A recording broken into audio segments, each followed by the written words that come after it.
ஹாய்ங்க, எல்லாம் எப்படி இருக்கீங்க? நல்லா இருப்பீங்கன்னு நம்புகிறேன்.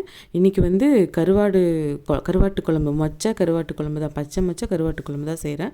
நீங்கள் பச்சை மொச்சை இல்லைனாலும் நான் நார்மல் மொச்சையை வந்து நைட்டே ஊற வச்சு, கொண்டக்கடலை செய்கிற மாதிரி 8 மணி நேரம் ஊற வச்சுட்டு கருவாட்டு குழம்புல சேர்த்து செய்யலாம். இதுக்கு வந்து நான் தக்காளி, சின்ன வெங்காயம், பூண்டு, பச்சை மிளகா, கருவேப்பிலை எடுத்திருக்கேன். கடுகு தாளிக்கும் போது வெந்தயமும் கொஞ்சம் போட்டுக்கணும். மீன் குழம்பு, கருவாட்டு குழம்புக்கெல்லாம் வெந்தயம் தாளித்தா ரொம்பவே நல்லாயிருக்கும்.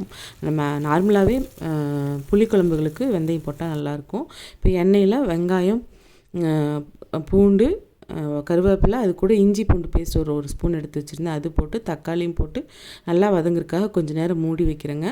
கொஞ்சம் உப்பு சேர்த்துருந்தேன்.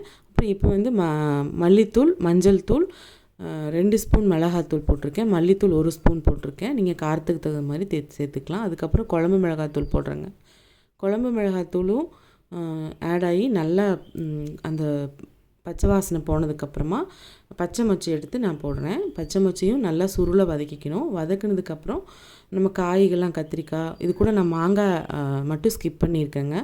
இதில் நான் கத்திரிக்காய், உருளைக்கிழங்கு, கருவாடு, பச்சை மொச்சை இது மட்டும்தான் யூஸ் பண்ணுறேன். மாங்காய் வேணுங்கிறவங்க போட்டுக்கலாம். இப்போ நான் இது வந்து உடனே புளி ஊற்றிட்டோம்னா காய் கொஞ்சம் வேகாத மாதிரி இருக்குங்கிறதுக்காக இப்போ புளி ஊற்றல. கொஞ்சம் நல்லா கொதிக்க வச்சு காயெல்லாம் ஒரு அரை பக்குவத்துக்கு வந்ததுக்கப்புறமா நல்லா கெட்டியாக கரைச்சி புளி ஊற்றுறேங்க. இந்த மீன் குழம்பு, கருவாட்டு குழம்புக்கு எல்லாமே கொஞ்சம் சொடுக்குன்னு புளி இருந்தால் நல்லாயிருக்கும்.